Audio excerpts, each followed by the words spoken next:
Damos gloria a Dios. Estamos dando paso al último tema de nuestro módulo de escatología. Esto no implica que no vamos a seguir hablando de escatología, lo vamos a seguir hablando. Sin embargo, este es un módulo compuesto por temas desarrollados en una doctrina que se ha sentado a lo largo de los años, una doctrina que ha llevado muchos años de estudio y pues nos ha quedado a nosotros como bendición. Y nosotros, nuestra intención es impartir, compartir, enseñar y al mismo tiempo aprender, ¿verdad? Estamos siendo eh, vectores de alguna manera, estamos haciendo amplificadores de esta doctrina. Vamos a seguir compartiendo temas escatológicos, siempre bajo la guianza de Dios y no bajo nuestros propios pensamientos, ¿verdad? Si Dios nos lo permite, también compartiremos remas diarios, compartiremos temas familiares, compartiremos temas juveniles, compartiremos temas de inclusive de coyuntura actual relacionado con la Biblia. Eh, que esto es un inicio, esto es un inicio para este canal, ¿verdad? Vamos a dar paso al tema, el cual, a nuestro último tema de escatología, que como vuelvo a insistir, esto no quiere decir que hayamos cubrido toda la escatología. Es decir, por decirle un ejemplo, nos faltaron los 5 terremotos, eh, nos faltó explicar qué es el día del Señor, nos faltó pues explicar muchas cosas, eh, eh, a qué se refieren los falsos maestros, qué son los mandamientos de hombres. Hay diversidad de temas que no están sentados en esta doctrina. Eh, pero vuelvo a insistir, esto no quiere decir que hayamos cubrido toda la escatología, pero es un módulo completo que tiene una buena base para que usted pueda fortalecerse, edificarse y sobre todas las cosas que este conocimiento que dé frutos en usted, que dé frutos abundantes y que usted pueda alcanzar la bendición de dar una estatura que Dios anhela ver en nosotros. Amén. Que estos módulos sean un impulsor, digámoslo así, un lubricante para que crezca un anhelo por ser santos, crezca un anhelo por ser íntegros y que nos olvidemos de muchas cosas que nos estorban en nuestra vida. Después de esta larga introducción y de alguna manera eh, despedida, que aunque le digo no es despedida, eh, vamos a continuar eh, promocionando estos videos y pues entramos en materia. Nuestro último tema en la sana doctrina es en el módulo de escatología, es el tema del ecumenismo. ¿Qué es el ecumenismo? Para que todos sean uno, como tú, Padre, que estás en mí y yo en ti, para que también ellos sean en nosotros y en el mundo, y el mundo crea que tú me has enviado. Amén. Esta es la oración de Getsemaní. Actualmente uno de los versos de la Biblia empleado por la religión universal como fórmula publicitaria o eslogan para fomentar su movimiento es Juan 17:21. Dicha cita forma parte de una oración de Jesús en la cual pide la unidad para que todos sean unos, texto manipulado por esta institución a su conveniencia. Algunos evangélicos han accedido a esta comunión, no toman en cuenta el contexto general de la Biblia ni los estatutos que Dios estipula en su palabra, en los cuales se prohíbe esta falsificación de la unidad. El propósito de Dios es que atendamos su palabra que dice, hay un solo Dios, una sola fe y un solo cuerpo. También Hay un solo bautismo que compone de 7 facetas. También debe manifestarse la unidad del espíritu en el vínculo de la paz, la unidad de la fe por medio de la edificación de los 5 ministerios, el amor entre hermanos que es el vínculo de la unidad. Amén. El objetivo del ecumenismo es promover la cooperación y la unidad mundial entre las iglesias vinculadas al cristianismo. Este es un término que proviene del adjetivo griego okumene, que significa la tierra habitada. Este nombre fue utilizado en el primer concilio ecuménico que se celebró en Nicea en el año 325. Se le llamó ecuménico porque los participantes representaban las confesiones del mundo habitado o el mundo conocido hasta ese entonces. Estos movimientos se han dado a través de todos los tiempos. En nuestra época, esta misma palabra designa el movimiento que define los finales del siglo XIX. Intenta promover la, la unidad de los católicos con los cristianos protestantes.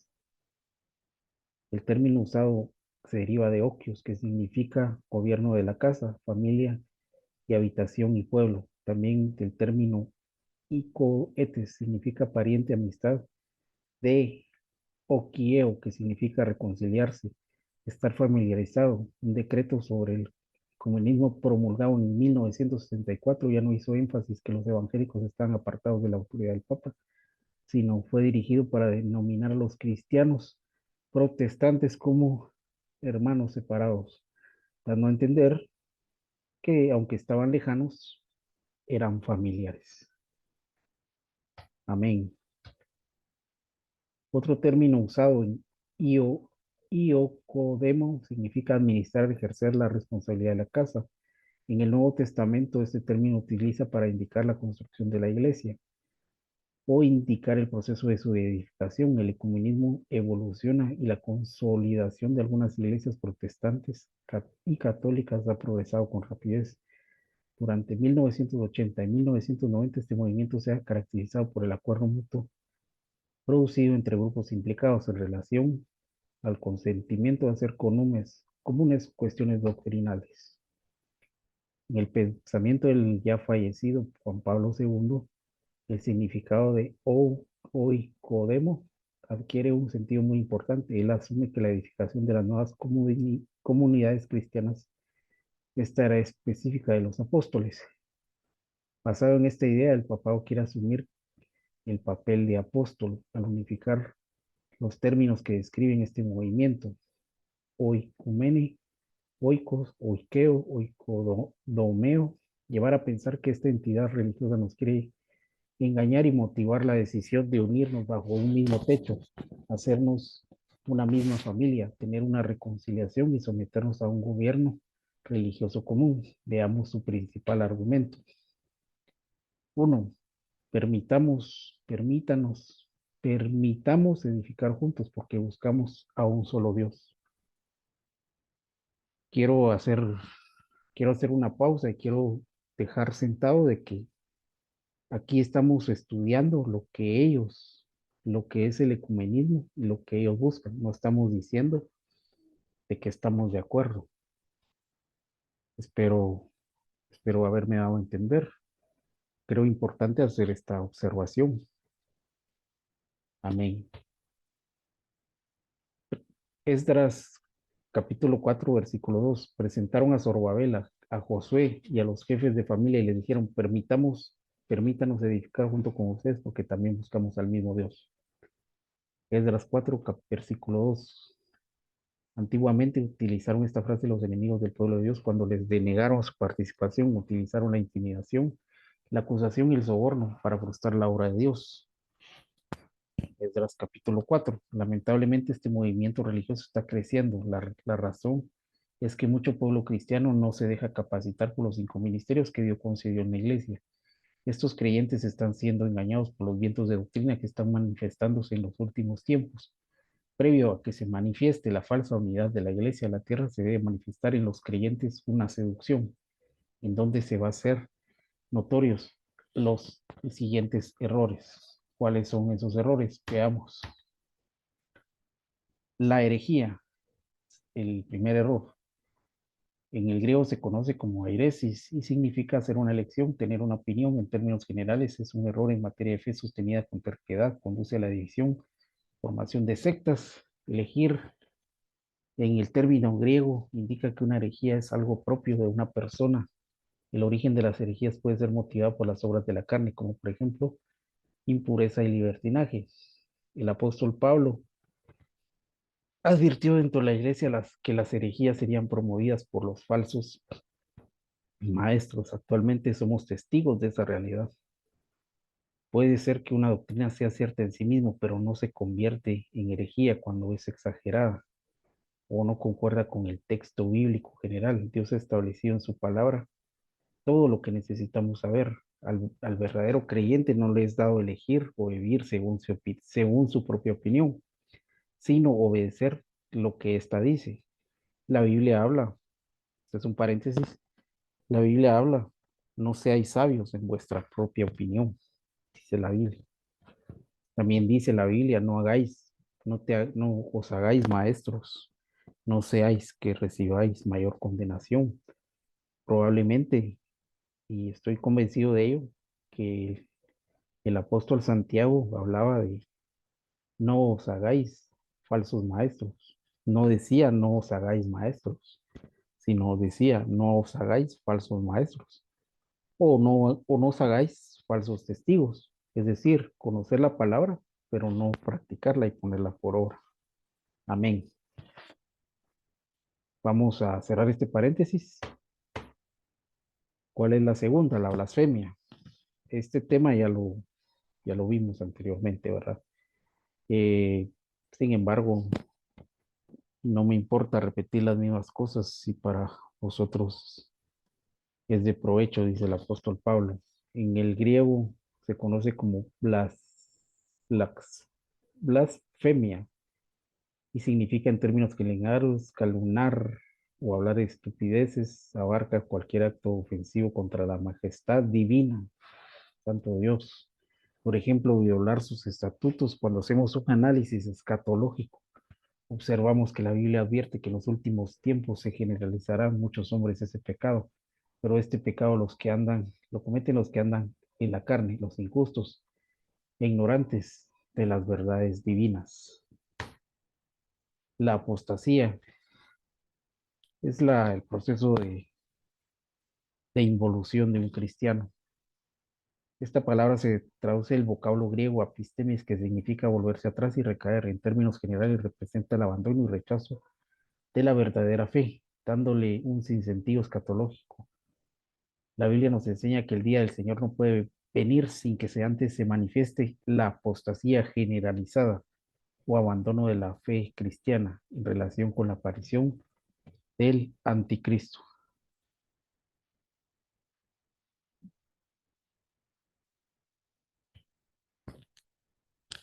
¿Qué comunión tienen la luz con las tinieblas?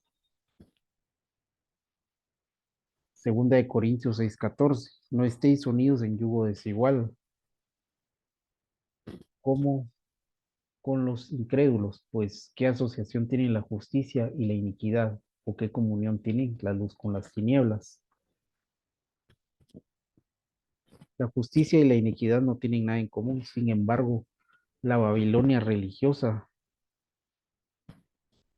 quiere hacer partícipe a la iglesia del Señor del cáliz que tiene en su mano, que está lleno de cosas repugnantes. Son las impurezas, la lujuria de la tierra. Esta copa representa sus doctrinas de demonios. La palabra de Dios nos advierte a no participar de la copa del Señor o la copa de los demonios, porque lo provocaremos a celos. Primera de Corintios, capítulo 10. Veamos estas diferencias, ¿por qué no podemos tener comunión con ellos?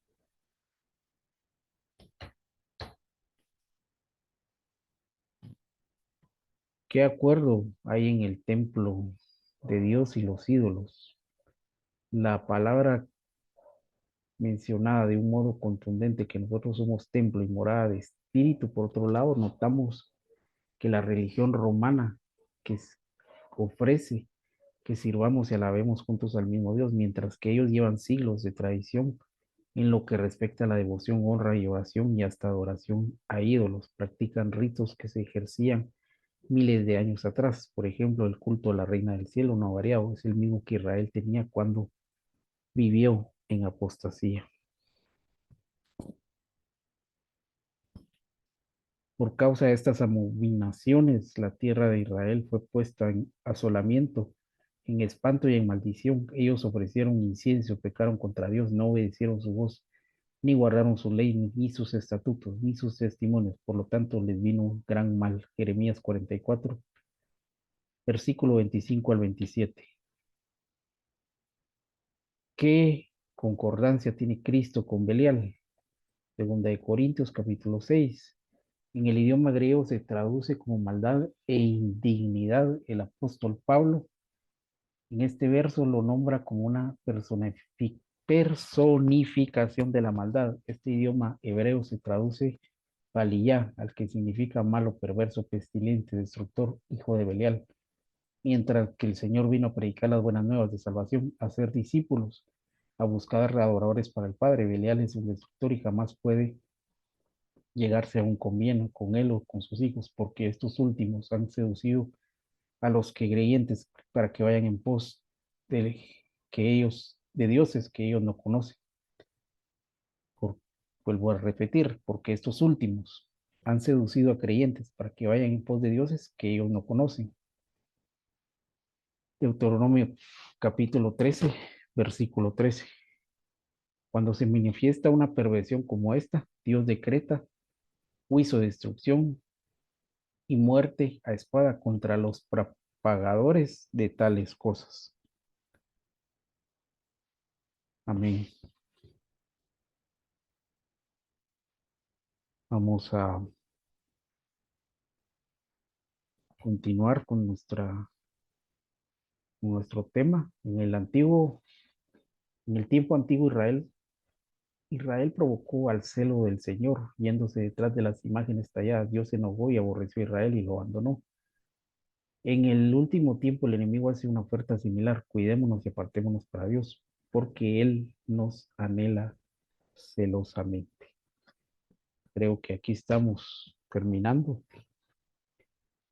Eh, yo quiero de alguna manera resumir lo que dice aquí. Eh, la Biblia habla de que quiero hacer una aportación más bien. La Biblia habla en Primera de Juan, capítulo 2 si no estoy mal, habla del espíritu del anticristo y habla de los que niegan a Cristo. El apóstol Juan habla y dice, si viene alguno, alguno, y no trae esta doctrina, ¿cuál es esta doctrina? Que Jesucristo vino en carne, murió y resucitó. Dice, si alguno no trae esta doctrina, no le digáis bienvenido a su casa. Es decir, el apóstol Juan dice que no nos contaminemos con religiones o sectas que no son bíblicas. En ese tiempo el apóstol Juan hablaba de los que negaban a Cristo, pero en el contexto lo podemos ver también que el apóstol Pablo habla de herejías destructoras. El apóstol Pablo habla de vientos de doctrina. El apóstol Pedro en su segunda epístola habla de engañadores. El apóstol Juan también habla del espíritu del anticristo. El apóstol Judas habla de los del engaño. Es decir, la sana doctrina, la sana doctrina debe ser, no se debe mezclar. Dios aborrece las mezclas. La Biblia habla en la ley de Moisés, habla que no se debe mezclar semillas. Es decir, no se deben mezclar dos tipos de corriente doctrinal. No con esto estoy diciendo que debemos rechazar a todos, al contrario, a los que dudan, convencerlos, dice el apóstol Judas. Nosotros tampoco estamos diciendo que somos dueños de la verdad. Sin embargo, la llenura del Espíritu Santo, la guianza del Espíritu Santo, el estudio de la palabra y todos los pasos que hemos llevado, nos hace, nos guía a que no debemos mezclarnos en temas religiosos. Quiero ser claro, no debemos mezclarnos en temas, en decir, en tener comunión, coinonía unos a otros, tal como vimos en el tema de doctrina básica. La coinonía es comunión unos con otros. Es decir, si tú tienes comunión con alguien que probablemente adora a ídolos, puedes terminar contaminado. Y la Biblia habla, como citamos en los versículos, que Dios nos anhela celosamente. Eh, es decir, nosotros podemos, nosotros podemos trabajar con personas, podemos incluso por familiares, vivir, familiares que no profesan, no creen lo que nosotros, no tienen nuestra fe, ¿verdad? No han conocido al Señor, pues son inconversos.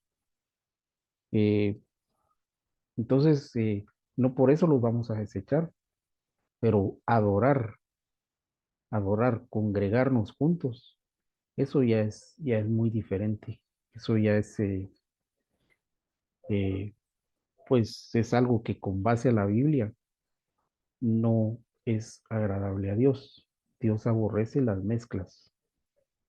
Quizás podamos estar sonando legalistas, podamos estar siendo clasistas, pero estamos siendo guiados por la palabra de Dios. Y la palabra de Dios eh, dice la palabra que no se le debe quitar ni agregar a la palabra de Dios. Eso lo dice en Apocalipsis.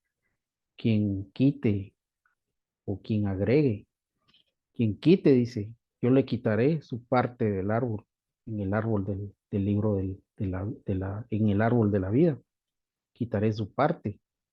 Y quien agregue, le agregaré las maldiciones, los juicios de este libro. Habla en Apocalipsis, eso está en el capítulo 22. Por lo tanto, las sectas, las religiones, que son muchas, que son miles, muchas de ellas han traducido a su conveniencia la Biblia. Muchas de ellas han quitado textos, han modificado los textos para su propia conveniencia. Quizás esta es una palabra dura, pero Dios nos demandará si nosotros no la predicamos. La Biblia dice que eh, debemos ser valientes, debemos contender ardientemente por la fe. No dice debemos solapar. La Biblia también habla que quien te ama te corrige, quien te ama te corrige. Es decir, si tú no amas a alguien, nunca lo vas a corregir. En cambio, si tú lo amas, lo vas a corregir. Al final de cuentas, el Espíritu Santo es el que convence. El Espíritu Santo es el que convence y la palabra. Amén. Con esto estamos finalizando. Damos la gloria a Dios. Sentí importante decir esto. Eh, eh, Estaba leyendo y quizás muchos no entienden, pero o no, o mi lectura no da a entender lo que quiero transmitir. Por lo tanto, sentí en mi corazón hacer esta ofertación. Amén. Damos la gloria a Dios, como siempre, eh, toda gloria es para Él. Bendigo su vida, lo esperamos siempre en este canal, que estoy convencido será de mucha bendición más adelante. oramos a Dios para que este canal tenga alcance y sea luz en medio de las tinieblas. La gloria sea para ti, Señor. La gloria sea para ti. Amén, amén y amén. Bendito eres, Padre. Amén.